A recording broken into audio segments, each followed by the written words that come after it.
आज हम जानेंगे फ्यूचर इंडेफिनिट टेंस। इसे दो नामों से जाना जाता है। पहला नंबर फ्यूचर इंडेफिनिट टेंस और दूसरा नाम सिंपल फ्यूचर टेंस।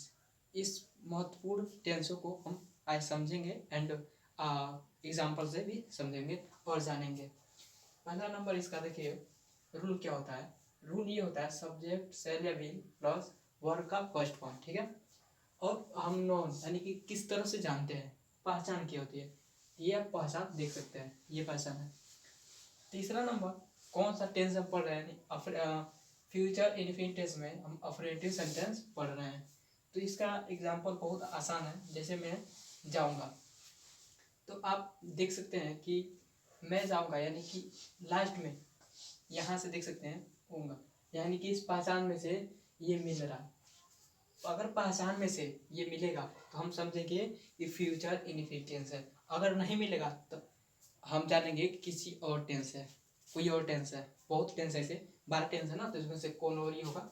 तो इसलिए ये पहले पहचान देख लिया। तो बनाने का तरीका से देखिए, पहला नंबर आई और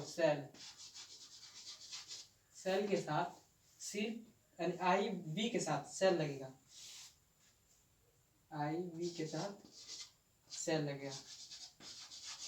देखिए इन दोनों के साथ सेल लगेगा और बाकी के साथ इसके साथ सेल लगेगा और बी के साथ सेल लगेगा और बाकी के साथ 2 और 2 6 के साथ सिर्फ विल लगेगा। देखिए तो हम इसको बनाने में देर नहीं करें, तो देखते रहिए।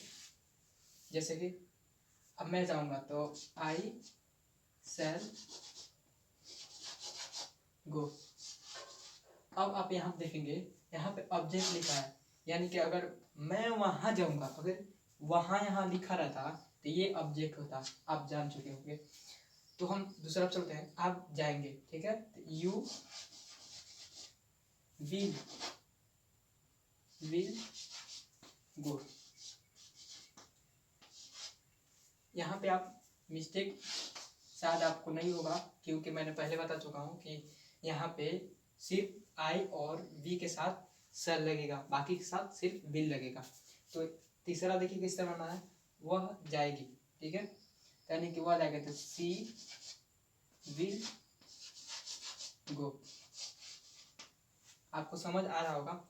चौथा देखें, वह जाएगा, ही विल गो। देखिए, और पांचवा राम जाएगा। आप यहाँ पे देखिए, यहाँ मैंने लिखा है नेम यानी कोई नाम, तो यहाँ पे राम आ गया। आपको ये डाउट होगा कि हम नाम के साथ क्या लगाएं, भाई विल भी नहीं है सेल भी नहीं है। देखिए राम के साथ सिर्फ विल लगेगा, न कि सेल। आप पहले जान चुके हैं कि आई और बी के साथ सिर्फ लगेगा सेल और बाकी के साथ विल लगेगा। इसके राम के साथ क्या लगेगा, राम विल गो। आपको समझ आ गया होगा शायद।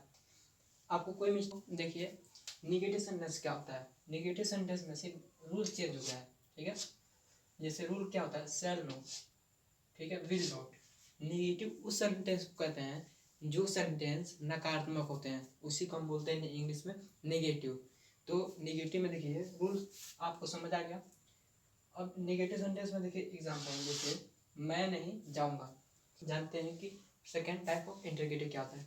देखिए sir, second type of interrogative सेल यानी क्वेश्चन वर्ड प्लस सेल या भी सब्जेक्ट और वर्ड का फर्स्ट फॉर्म प्लस ऑब्जेक्ट। तो देखिए सेकेंड टाइप का मतलब होता है क्वेश्चन वर्ड, ये नहीं यानी कि अलग, यानी कि नाउन से आएंगे, ठीक है, नाउन की तरह काम करेंगे। यानी आप कब जाएंगे, इस तरह आएंगे। ये इसी कहते हैं सेकेंड टाइप ऑफ, इस तरह सवाल आएंगे तो सेकेंड टाइप ऑफ इंटरगेटिव होगा।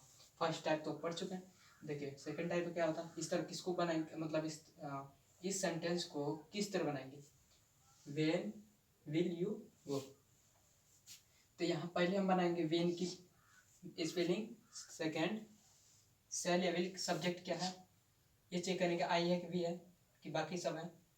तो यू है, तो हमारा यू के साथ क्या लगेगा, वी। तो विल लगा दिए और सेकेंड यू आपका मीनिंग और जाने का गो हो गया, बन चुका। सेकंड देखेंगे, वह कब सोएगी। तो सोना यानी वेन, सेकंड, फर्स्ट और सेकंड क्या लगाएंगे, पहले ये सब्जेक्ट देख लेंगे, सब्जेक्ट क्या है सी, ठीक है। तो इसके साथ लगाएंगे विल और उस फिर जोड़ेंगे सी और उसके बाद से सोएगी यानी इसलिए। इस तरह से हम बनाते हैं सेकेंड टाइप ऑफ इंटरगेटिव। और ये भी अवश्य ध्यान है कि जैसे कि मैं अवश्य जाऊंगा या आप अवश्य जाएंगे, तो इसको किस तरह बनाएंगे, यानी कि मैं अवश्य जाऊंगा तो आई विल गो, यानी आई के साथ क्या लगा था सेल और बी के साथ सेल, तो इसको हम उल्टा कर देंगे। उल्टा करने का मतलब आई और बी के साथ सिर्फ विल लगा देंगे, ठीक है, और सेल उठाकर इन सब के साथ लगा देंगे। चलिए।